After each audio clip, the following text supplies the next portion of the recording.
5G is a weapon. It's used by the military. Do you know these 5G millimeter wave technologies are used to scatter crowds? Ces effets accroissent le risque de cancer, le stress cellulaire, augmentent l'apparition de radicaux libres nocifs, de dommages génétiques, de changements structurels et fonctionnels du système reproductif, de déficits d'apprentissage et de mémoire, de désordres neurologiques et d'impact négatif sur le bien-être. En gros, vous aurez Tchernobyl dans la poche.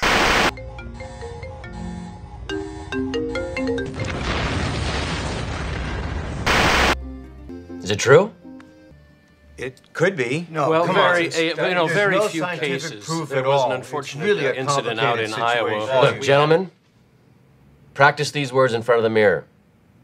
Although we are constantly exploring the subject, currently, there is no direct evidence that links cell phone usage to brain cancer.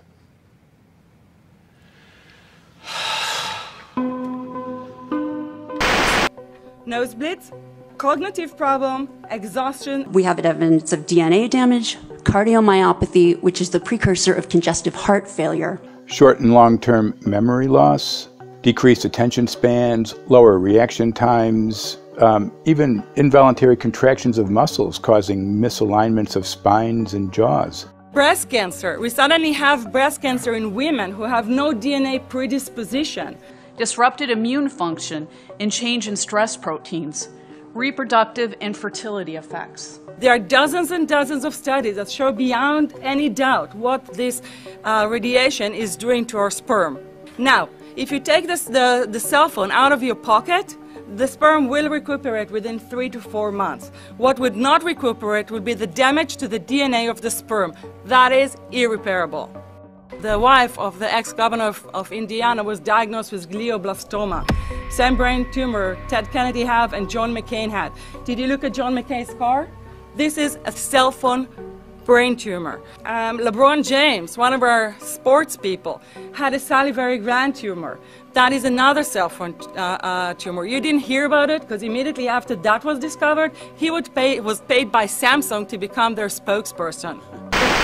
La région des Abruzzes, dans le centre de l'Italie, a été la première à expérimenter la 5G. Nous n'avons pas été prévenus de l'expérimentation. Nous avons appris la nouvelle par les journaux. Et évidemment, on ne nous donne que des informations très positives. On met en avant le caractère exceptionnel de la mesure. On nous présente la 5G comme une technologie qui pourrait relancer notre ville, une technologie nécessaire pour l'Italie en général. Mais ici, nous n'avons toujours pas d'école antisismique. Donc, je ne comprends pas pourquoi on installerait cette nouvelle technologie alors que nous n'avons même pas les infrastructures les plus basiques. Et nous ne sommes pas disposés à risquer notre santé pour une innovation dont on ne comprend toujours pas les avantages. Une étude scientifique menée par un institut de recherche italien corrobore ces inquiétudes. Des chercheurs ont exposé des rats aux ondes électromagnétiques pendant 3 ans. Cette biologiste a participé à l'expérimentation. Les données de notre étude montrent la corrélation entre l'émission de radiofréquences et l'apparition de tumeurs de l'oreille, ainsi que de tumeurs multiformes du cerveau. Cela signifie que l'on peut faire le parallèle avec ce qu'il pourrait se passer chez l'être humain. Ces tests ont été menés sur des ondes 3 et 4G. Or, les fréquences 5G seront, à terme, 4 fois plus puissantes. Ce qui est sûr, c'est que notre expérimentation a révélé un risque. Et ce risque doit être pris en considération concernant des fréquences qui n'ont pas encore été testées. Ce que nous voulons dire, c'est prudence. Il faut respecter le principe de précaution. Il faut explorer ces fréquences 5G avant que toute la population n'y soit exposée. Une multiplication des relais dénoncée par 180 scientifiques internationaux. En 2018, ils ont exhorté l'Union européenne à stopper le déploiement de la 5G et rappellent que l'OMS a classé les ondes électromagnétiques comme potentiellement cancérigènes. Mais depuis des mois, les opérateurs tels que Swisscom, leader du marché suisse, essayent de désamorcer cette polémique. A priori, il n'y a absolument pas de souci à se faire aujourd'hui, vu qu'on emploie des technologies et des fréquences qui sont très bien connues. Ça fait plus de 40 ans qu'on a qu'on étudie en fait ces fréquences qui sont utilisées aujourd'hui. Et jusqu'à aujourd'hui, il n'y a aucune évidence scientifique qui dit qu'il y aurait un danger quelconque. Mais Swisscom n'a pas toujours tenu ce discours rassurant. La preuve, ce document, un brevet déposé en 2004 par l'opérateur. Il y propose une technique empêchant le Wi-Fi d'émettre des ondes en continu. L'entreprise s'appuie sur des études scientifiques affirmant que l'exposition aux ondes pourrait endommager l'ADN et augmenter les risques de cancer. Mais aujourd'hui, Swisscom récuse cette étude. Cette étude, d'une part, n'était pas avérée à la fin, et notre patente aussi a été retirée. Donc, en fait, c'est clair que l'Internet n'oublie jamais, mais ce document n'existe en fait plus. C'était quoi cette étude, vous savez? Je ne pourrais pas vous dire, non. Et vous savez pourquoi l'étude a été retirée? Non, ça je ne pourrais pas vous dire non plus. En résumé, en matière de santé, le flou règne sur la multiplication des objets connectés qui émettent beaucoup et proches du corps. Le téléphone portable en tête des préoccupations. On l'a vu, leur rayonnement à forte dose interagit possiblement avec nos ondes cérébrales. Mais ce rayonnement peut également chauffer des parties de notre corps. Avec la question qui revient souvent, est-ce que cela provoque le cancer ? Il y a eu plusieurs études qui ont été faites à partir des registres des tumeurs. On peut dire que les 3/4 montrent une augmentation du nombre de tumeurs cérébrales dans le monde et en Europe en particulier. Mais la causalité entre les radiations liées au téléphone mobile et cette augmentation ne peut pas être établie parce que parallèlement, il y a eu des progrès au niveau, par exemple, radiologique et c'est des tumeurs qu'on diagnostique de mieux en mieux. Donc il faut des analyses beaucoup plus fines. Des recherches sur des rats ont montré une corrélation entre de fortes doses de rayonnement non ionisant et certains types de cancers. Selon certains médecins, on ne peut pas exclure le lien à l'échelle humaine, surtout avec une couche d'ondes supplémentaire. Pour la 5G, c'est le brouillard. C'est-à-dire que la répercussion sur l'être humain en tant que tel, aujourd'hui, personne ne peut vous répondre. Donc en fait, science sans conscience, enfin technologie sans conscience n'est que ruine de l'âme. Je suis désolée, mais je n'ai aucune idée à quoi on va exposer nos générations futures. Historiquement, on a appris, par exemple, avec l'amiante, avec le tabagisme passif, etc., que les lobbies industriels ont plus de puissance au sein de d'autres pays que les évidences scientifiques. People look at the sperm, and people use cell phones, and the sperm, usually sperm swim, and they swim straight. But if you expose them to radio frequency, mobile phone waves, they swim in a circle. Studies have been done here in Australia, taking sperm from healthy men. And one test tube gets exposed to cell phone radiation, and one test tube is not exposed to mobile phone radiation. And then the results are evaluated. And this is a measure of vitality. We measure how well the sperm swim. This is a measure of motility. This is a measure of mitochondrial DNA damage. They have 3 times as much damage on their DNA if they have been exposed to mobile phone radiation. In fact, while LTE can use frequencies of around 2.5 gigahertz and Wi-Fi often works on the 5 gigahertz band, millimeter wave frequencies used by 5G can be up to 300 gigahertz. So we're not talking about like a small incremental leap here. Pour installer la 5G dans toute l'Allemagne, il faut environ 800 000 nouveaux émetteurs. Pour la 5G, les opérateurs des zones urbaines doivent installer une antenne de téléphonie mobile à fort rayonnement tous les 100 mètres environ. Au cours d'un test de la 5G, au moins 298 oiseaux sains sont tombés morts du ciel. Des témoins oculaires ont signalé que les canards se comportaient également de façon étrange et essayaient constamment de garder la tête sous l'eau. Au parc de Huygen, à La Haye, environ une semaine après la mort des premiers oiseaux, plus d'une centaine d'étourneaux sont tombés morts des arbres lors d'un autre test de la 5G. J'ai le sentiment d'être sur une scène de crime. Le fait que tant d'oiseaux tombent du ciel à cet endroit doit avoir une cause et doit faire l'objet d'une enquête.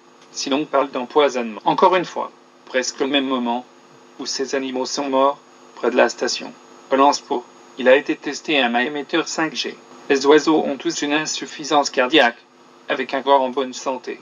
Aucun signe de virus, aucune infection bactérienne, aucune maladie du sang, aucun poison trouvé, etc. 1 minute left, and I wonder if you can explain this to us. There's some concern about, here it comes, 5G, health concerns over 5G that will soon be on my phone. What's the problem? Well, first of all, it's a tremendous advance, and I want us to win the trade war on this. It's huge, 5G, because it's higher definition. Right. The problem is that it's got to be closer to you. So we have to put in... physically closer. Right. 'Cause to go faster and to transmit more data, you have to have the tower closer to the phone. So we have to put in 300,000 new towers around the United States. They're going to be in the street lamps outside your house. But isn't it a more powerful signal that's coming to and going from my phone? Isn't that the nature of this health problem? It's faster. It's not a more powerful signal because the waves themselves don't penetrate as far into your body as 2G and 3G. But the problem is that the tower's going to be closer to you. So what? We don't know. Okay, they've done a huge study with 2G and 3G in mice, and they have found an increased risk of cellular changes that could lead to cancer. That's the concern. L'inquiétude liée aux ondes émises par les téléphones n'est en réalité pas nouvelle, puisque l'on s'en préoccupe depuis leur apparition. Alerte au téléphone portable, le risque cancérigène serait vraiment accru pour ceux qui utilisent un mobile depuis plus de 10 ans. Il y a quand même une menace invisible qui plane, qui fait trembler. Ce sont les ondes magnétiques. En fait, c'est surtout le risque de tumeur cérébrale qui a attiré l'attention et qui revient particulièrement avec l'opposition à la 5G. C'est que l'être vivant, humain ou animal d'ailleurs, c'est la même chose, n'est pas fait pour être exposé à des champs électromagnétiques pulsés. Parce que finalement, un organisme, des cellules vivantes, peuvent s'adapter à des expositions continues. Mais le fait de passer en on-off, on-off, on-off, à une vitesse maintenant qui sera absolument extraordinaire avec la 5G, les cellules, nos organes, ne vont pas arriver à s'adapter. Et du coup, concrètement, les dangers, les maladies... ce sont des maladies. Alors, ce qui a déjà été démontré avec les champs électromagnétiques de la téléphonie mobile, avec l'utilisation de son téléphone, c'est un risque accru de tumeur du cerveau chez l'adulte et certainement chez l'enfant, mais on attend des résultats qui devraient être publiés depuis 2 ans, qui vraisemblablement sont positifs, donc on a besoin de le savoir.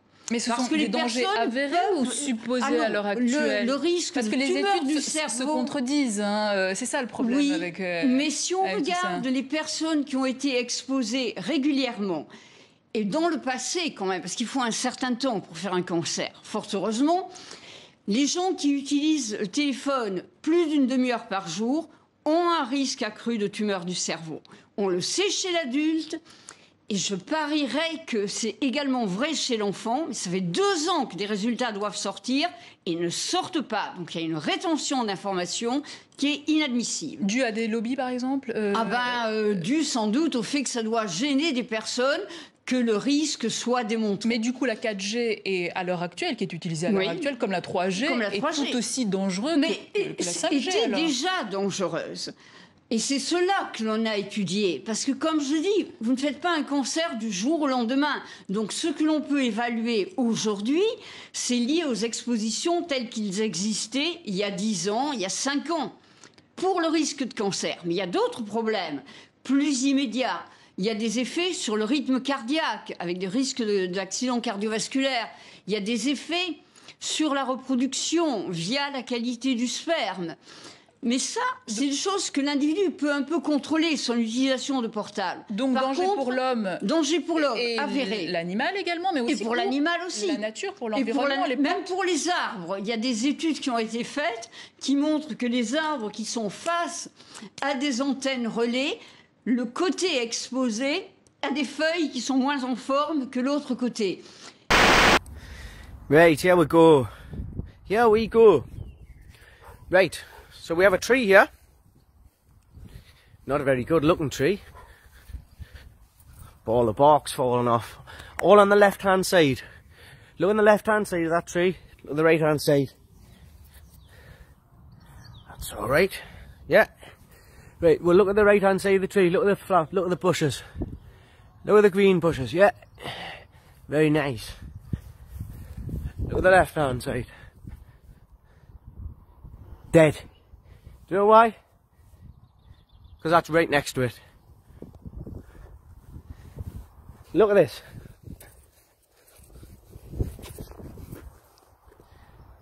Have you seen anything like that in your life? It's got a light right there. The transmitter on the top. Now how's that? Explain that. The right hand side of the tree that's not next to the transmitter, the grown away from it, is okay. I mean look at this, look how shocking. Look at all the bark falling off. All dead, totally dead. Far too close to the light. Look at the bark. All on the left hand side, look. Look how close it is to the light.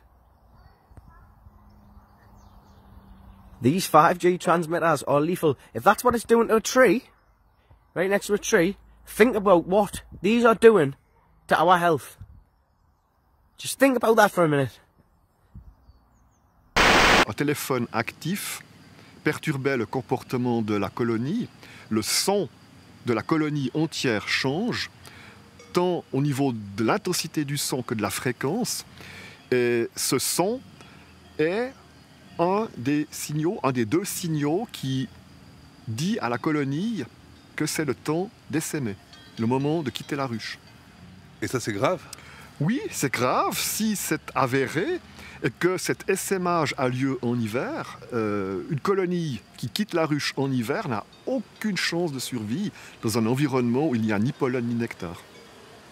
S'il y a une causalité très claire, je ne m'avancerai pas à ce point-là. Je dirais qu'il y a une corrélation très forte entre une pollution électromagnétique et ce comportement d'essaimage. Maintenant, c'est clair qu'il faut faire d'autres études. L'étude en question date de 2011, avec de vieux téléphones. Depuis, il y a du nouveau. Une recherche publiée l'an passé dans Scientific Reports du groupe Nature a montré que les faisceaux d'ondes 5G peuvent échauffer le corps de certains insectes. Pour rappel, ce sont ces faisceaux ciblés qui vont se multiplier avec la 5G. Actuellement, on peut encore peut-être envisager certaines zones exemptes de certaines de ces fréquences ou bien de ces puissances de fréquences. Ce ne sera plus le cas.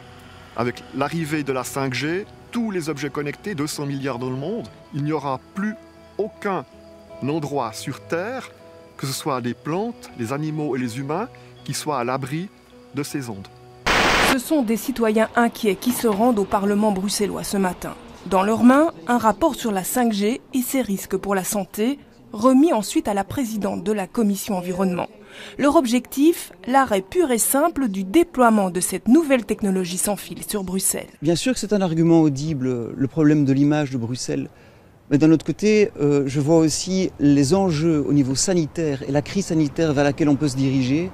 Et ça, c'est un enjeu, je pense, majeur en termes de responsabilité politique.